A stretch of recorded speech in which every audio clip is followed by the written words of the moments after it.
無痕山林只係自己垃圾自己帶走咁簡單，我哋舊有嘅想法同埋一啲微小嘅行為都可能對環境造成影響。所以喺80年代嘅美國就有推崇咗無痕山林7大原則，而香港就喺2010年代先由綠色地球引入同推廣。咁其實到底無痕山林係講啲咩嘅呢？無痕山林 Leaf No Track 係來自60-70年代嘅美國。喺二戰結束後，美國本土未受到戰火嘅破壞，工業基礎完整，成為咗歐洲重建嘅最大出口國。其他工業亦都迅速發展，城市嘅擴張，交通變得便利，收入上升，人們嘅休閒觀念亦都逐漸有改變。大眾開始走出城市，探索自然嘅環境，行山、健行、露營、郊遊開始成為熱門嘅戶外休閒活動。郊野用地嘅使用率不斷咁上升，同時亦為自然環境帶嚟唔同程度嘅負面影響，包括破壞地表植被、影響樹木生長、污染土壤、傷害野生動物，甚至係破壞具歷史價值嘅文物，加劇咗自然生態環境嘅負擔。所以喺1980年代，美國政府、保育團體、學者、登山團體共同發起無痕山林嘅概念，透過7大原則嘅實踐，以達至將人為嘅破壞減到最低。而家就講下7大原則有啲咩啦，睇下你郊遊嘅時候有冇盡到保護環境嘅責任。古語有云：欺山莫欺水。山入邊好多危險都見到，但係都必須謹慎行事。所以我哋登山之前必須做好規劃。第一，根據自己同同伴嘅體能狀況、登山嘅技巧同經驗，客觀咁選擇一條適合嘅登山路線，同埋切勿喺行程途中隨意更改路線。有好多人恃住自己有經驗，就以自己嘅角度嚟對待個行程，忽視咗同行者入邊可能有經驗尚淺或者體能未能應付難度較高嘅行程，增加咗發生意外嘅機會。第二，規劃好路線，包括爬升高度、坡度、設立休息點、設立撤離路線、交通接駁資訊及所需要嘅時間，避免太陽落山之後仲繼續趕路，令到登山嘅行程可以更加安全。第三，穿着舒服而合適嘅衣物，透氣排汗、大地適係都係最好嘅衣着，同根據實際天氣嘅狀況準備外套、雨褸、太陽眼鏡、太陽帽等。登山鞋亦建議選擇比較輕巧嘅、厚重或者深坑紋嘅行山鞋，會壓實土地同破壞步道。一般嘅運動鞋唔適合行喺山路上面，會增加咗受傷嘅風險。休閒鞋、涼鞋、拖鞋、高踭鞋更加係唔建議着嘅。第四，基本裝備，為咗可以隨時掌握方位，需要帶備地圖同指南針等嘅定向工具，取代沿途留下人為嘅痕跡。另外，信號鏡、哨子、對講機、頭燈、電筒、急救包都係必須要嘅裝備。第五，食物，依照個人需要帶充足嘅飲用水同食物，帶得太多只係會孭死你自己啫。另外，預先用保鮮盒或者保鮮袋嚟分裝食物，避免直接攜帶鋁罐、玻璃樽、一次性塑膠包裝，可以慳啲位，又可以唔使咁重，同時降低帶入山林嘅垃圾量。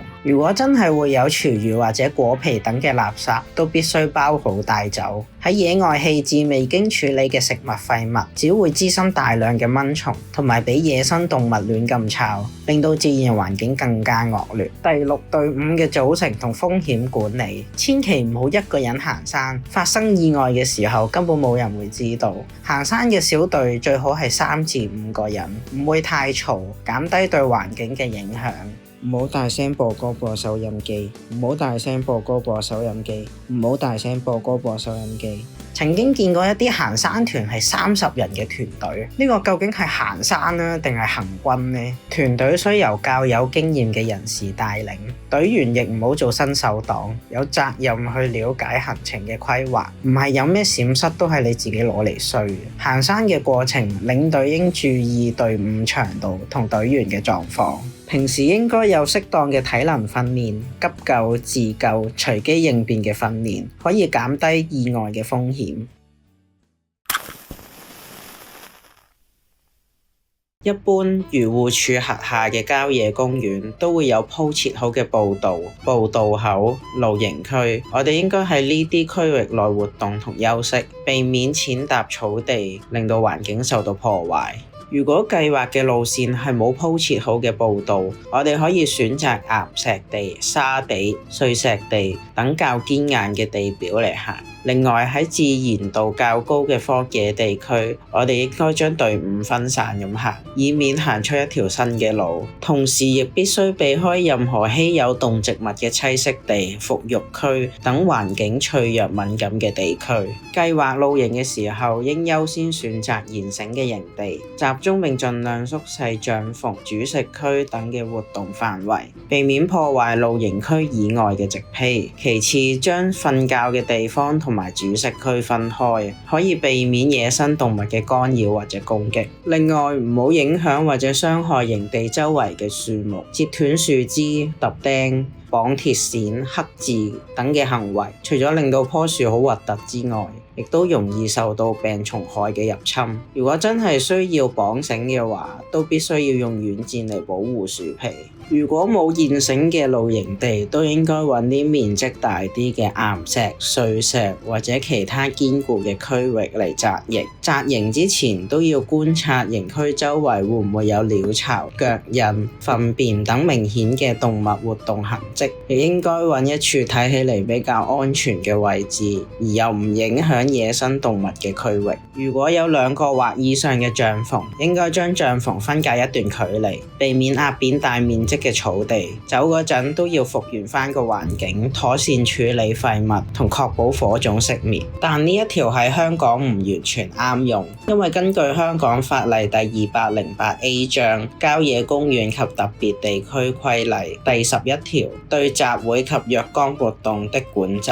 任何人必須喺指定露營地區內露營或者搭帳篷，否則會被檢控，可處第1級罰款同監禁3個月。如該罪行屬持續的罪行，則可就該罪行的持續期間，另處每日罰款100元。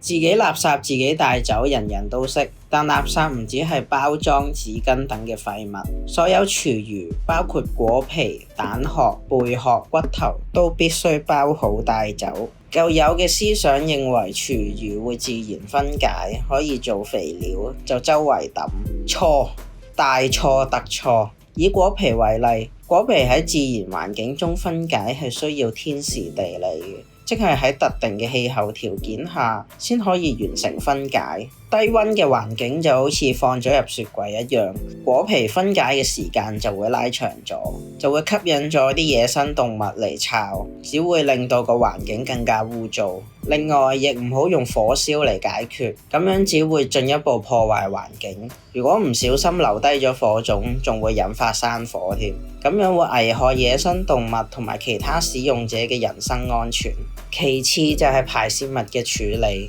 一般喺指定嘅露營區都會有指定嘅廁所，但如果係比較偏遠嘅位置，甚至唔係指定嘅露營區，我哋必須要遵守貓洞原則。第一，選擇偏僻，唔好太接近營區嘅地點，同時亦避免幾日落嚟集中喺營區某一個位置。第二，盡可能遠離水源、營地、步道同排水系統至少60公尺以外。第三，用細嘅鐵鏟挖15至20公分嘅窿，過程請依照土壤層大致分上下層擺放，掩埋嘅時候要依次序回填。土壤入邊會有分解糞便嘅微生物，咁樣可以加速分解，減低對環境嘅污染。第四，如果露營地嘅土壤難以挖開，建議使用便攜式排圍袋，將排圍帶走。最後，教育同提醒同行嘅隊友，如果接受唔到用貓洞就地解決，或者將啲屎帶走嘅話，應該選擇有設施嘅露營地。你自己諗下，如果去到嘅營地，見到周圍都係人哋屙嘅屎，你都唔會想喺嗰度露營啦。不過根據郊野公園條例，不得在非指定營地露營，所以貓洞原則淨係喺啱香港以外，而又冇劃分係咪合法露營地點嘅地方。詳細可以睇返上一章。好多人都中意離開一個地方嘅時候帶走一樣紀念品，郊野亦都唔例外。但其實呢個都係破壞自然環境嘅其中一個行為。喺沿途所發現嘅木頭、石頭、羽毛、貝殼、種子，甚至係動物嘅排泄物都唔可以帶走。相對地，亦都唔可以將唔屬於嗰度嘅地方帶入去，例如隨意咁樣播種。另外有啲山友好中意爆林，爆林即係特登唔行正規嘅路，要走入樹叢草叢去斬草斬樹，行出一條新嘅路。但係呢個根本就係破壞環境嘅惡行，而且亦都係違法嘅行為。以上嘅行為都可以以208A 章郊野公園及特別地區規例第8條同第96章林區及郊區條例第21條作出檢控。如切割、摘取或根除任何植物或植物的任何部分，或出、開墾或干擾土壤，或撒播或種植任何種子或植物，可處第1級罰款及監禁3個月。若嚴重如焚燒或以其他方式摧毀樹木或生長中植物，可處第4級罰款及監禁1年。同時亦會根據破壞嘅程度，以第170章野生動物保護條例第4條，任何人狩獵或故意干擾任何受保護野生動物，同第5條，任何人取去、移走、損害、摧毀或故意干擾任何受保護野生動物的巢或蛋，都可處第6級罰款及監禁1年。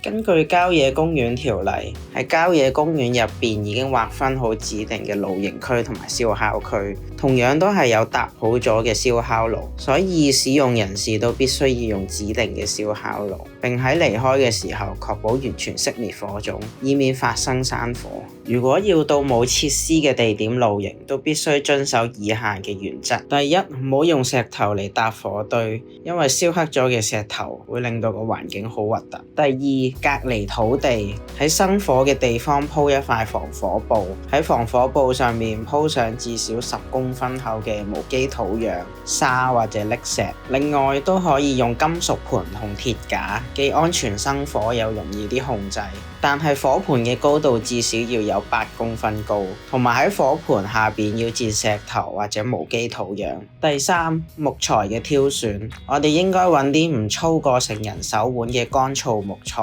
唔止容易啲收集截斷，仲容易啲燃燒，產生嘅灰燼亦都容易啲被風吹散。見到啲瞓低咗嘅大樹都唔好去鋸，正常生長緊嘅更加唔好啦，因為都係有好多雀鳥同埋昆蟲住喺入邊嘅，同埋亦都可以保持水土同埋平衡食物鏈。另外，剝樹皮、截斷樹枝，唔止會搞到棵樹好核突，仲好容易令到佢有病蟲嘅侵害。同樣地，呢個都係淨係適用喺香港以外，而又冇劃分係咪合法露營地點嘅地方。詳細可以睇返第3章。除咗營火嘅處理之外，吸煙同掃墓都係引起山火嘅其中因素。香港有唔少行山人士都係煙民，一路行山一路食煙，香煙釋放嘅化學物質會依附喺土壤同植被上面，亦會喺食物鏈入邊累積，嚴重破壞生態平衡。未熄滅嘅煙頭仲會引起山火，造成大規模嘅破壞同埋人命傷亡。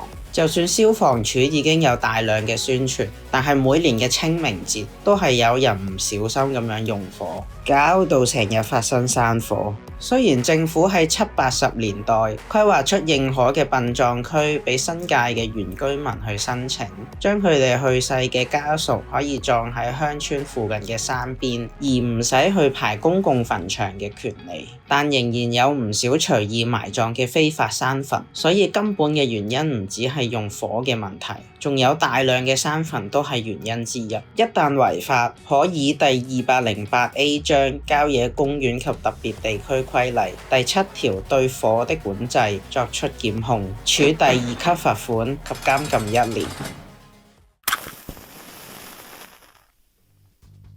去得郊外一定會遇到野生動物，我哋應該留喺步道或者平台上面，用望遠鏡或者長鏡頭相機去觀察。如果野生動物係出現喺步道中間，咁我哋應該唔好繼續行同埋避開，等隻動物自己走咗先繼續行。同時亦避免令到動物受驚，所以唔建議太大隊人馬去行山。同埋切勿穿着顏色鮮豔嘅衣物同裝備，切勿大聲播歌播電台，切勿大叫，切勿餵食，切勿大動作，切勿直視眼睛，切勿使用強光照射，切勿使用閃光燈拍攝，切勿抓拍。呢度抓拍嘅意思唔係寫實抓拍嘅攝影技巧，而係為咗影相去捕捉同限制動物嘅活動嘅行為。除此之外，都唔好亂咁摘啲植物、剝樹皮，喺樹木上面刻字同埋爆林。爆林可恥，爆林可恥，爆林可恥。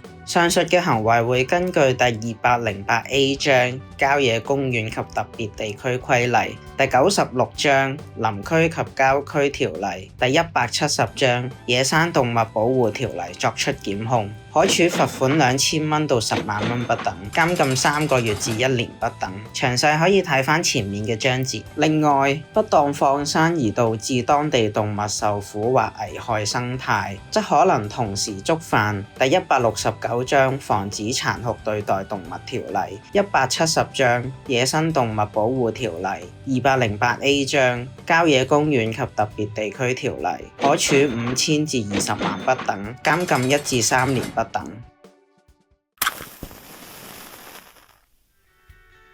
山林環境係共享嘅自然資源，喺郊遊或者露營嘅時候，盡可能唔好影響或者打擾到其他使用者。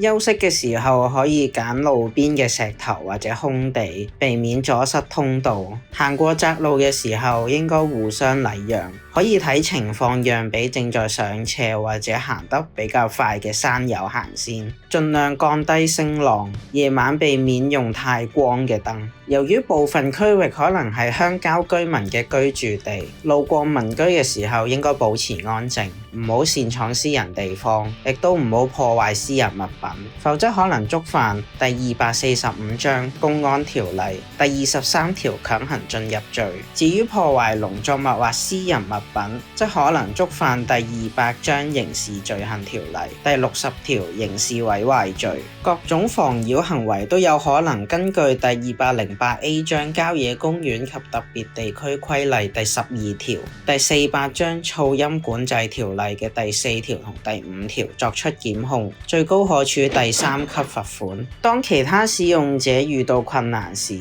都應該喺自己能力嘅範圍內伸出援手協助。如果係發生喺海岸公園嘅範圍入邊，則受到第476章海岸公園條例同第476A 章海岸公園及海岸保護區規例所規範。所謂入屋叫人，入廟拜神，入得郊野都一樣需要尊重自然同佢嘅主人，更何況大自然同我哋嘅生活係息息相關嘅。破壞咗呢個自然就等於破壞咗我哋嘅屋企，所以好好保護環境先可以令到我哋嘅生活可以持續落去。